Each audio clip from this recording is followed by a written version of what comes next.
Okay, this question is from Thaddeus, asking about a 9 to 5 schedule, training schedule, right, for people who have 9 to 5 jobs. I think the first thing that'll take a very small part of your, right, it takes a few minutes to watch, but it has huge potential. Just search Dr. Vranich, V-R-A-N-I-C-H, How to Breathe.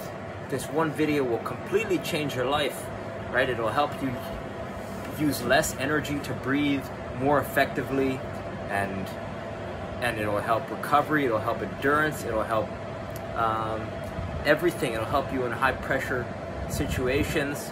Breathing, you know, is probably the most underrated skill that a soccer player could learn. Then you want to check out, well, I got a couple. You got to check out, search Tim Ferriss, Andrew Huberman. It's a two hour and change podcast, but right, since Andrew Huberman is looking for, he doesn't train full time, right? He's looking for purely what the fuck you doing, Andrew? Go do something. He has such a tight time window to train that you can see how he squeezes the most effective and efficient training routine into how he's thinking about a given work week. Right, on Monday he's doing focusing on strength. On Sundays it's an endurance workout. On Mondays it's strength. On Tuesdays it's a heat and cold exposure for recovery. And then on Fridays it's mainly a Tabata. What's up, John? How are you? Good.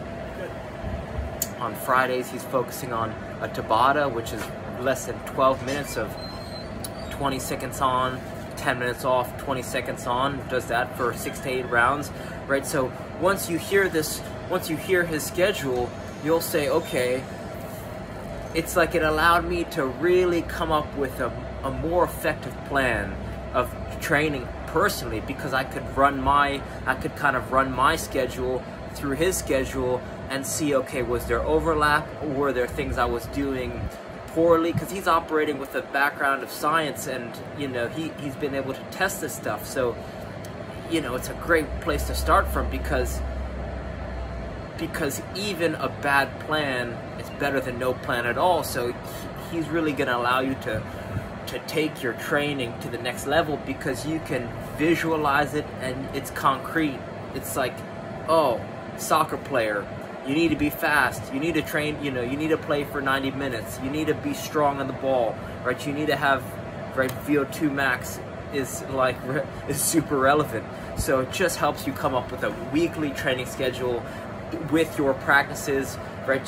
You gotta have an awareness of what your schedule looks like, and see maybe you could start to tailor it where you're doubling down on certain days and getting more rest in other days. I just think it really helps organize your thoughts towards a given week of training. I think another skill you want to check out is search David Weck, alternating underhand sneak. This is going to improve your running mechanics. It's like, you know, if you search how to make an RMT rope, you could basically create a soccer gym for $10, right? An RMT rope is like one of the most underrated yet simple and profound tools that no one's talking about in the world of soccer. So I really think that it's worth your time to learn, at first, how to make an RMT rope, and second, how to learn the alternating, search how to do the alternating underhand sneak. That's what David Weck says. If you could only learn one rope flow pattern, that's what you want to learn. And I noticed when I started doing this, my juggling improved, which improved my dribbling, my passing, my shooting. Like, my whole game was elevated from this alternating underhand sneak. And I'm 10 times the player that I was in college, and I'm, you know, 10 years older, yet I feel like I'm 22, right? So I don't say this lightly. This is some serious stuff. Another thing that my buddy Tyler, he told me to start doing, spend a few minutes juggling with a tennis ball and a heavy ball, right? You want to alternate between a light ball and a heavy ball, because this is going to allow you to use less time to be more effective. When you're using a smaller ball, it's going to help your juggling precision. When you're using a heavier ball, it's going to help improve your juggling power.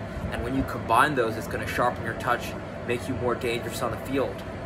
They say not all the best jugglers are the best players, but all the best players are always the best jugglers.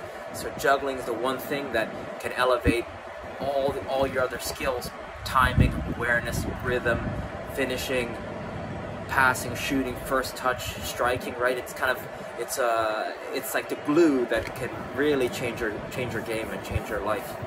So I know that's a lot, but I think it's all the stuff I wish I knew years ago. So check it out, and I hope it helps. All right, thank you.